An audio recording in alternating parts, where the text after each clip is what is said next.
Everybody else was the civilians, and then there was people like me, and to tell you the truth, it was more like then there's me. By that time, I had been in the Army like 4 or 5 years. It was my deployment that changed everything. My name is Peter Ivan. I'm a combat medic, United States Army. Once you're over there, your only goal is getting back home. So you take yourself away from the world, you don't call home as much. That Navy hospital, though, we've seen a lot of nastiness.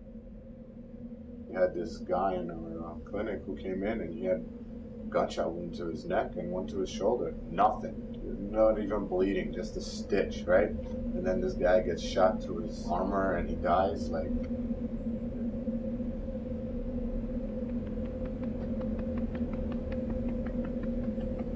As a medic, even if the guy dies, you're supposed to at least control the situation and put tourniquets on him, or at least, But with this, you can call God, you can come down, nothing you can do. The end result is so dark, something I can't get rid of.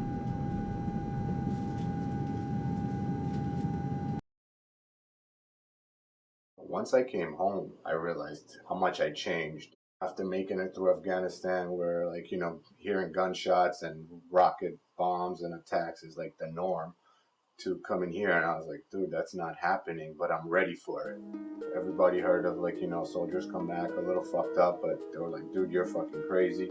When I did talk, I felt like they looked at me like, it's a lie. People don't go through that. That doesn't happen in the Army. I've seen movies. How many people did you kill? Did you shoot somebody? Everybody's just, gonna call me crazy. I tried drinking my problems away. I couldn't get drunk. I couldn't, nothing. I was just focused on these images. I couldn't sleep. I used to go to the park down the block from here and just throw my uniform on and sleep on the bench. Why? I don't know. When my mom offered me a drink, I was like, I need help.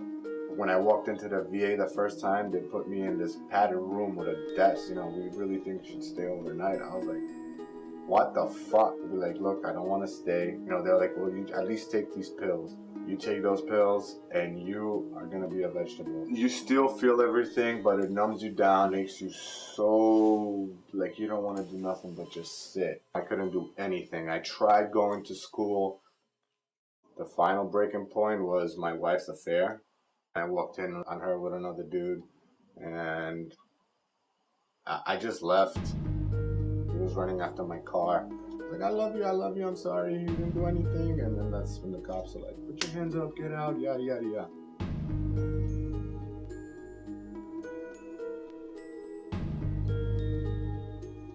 All these bad things were happening to me. I felt like it was somehow I did something wrong with God. I was convinced that the only thing that would stop this was death.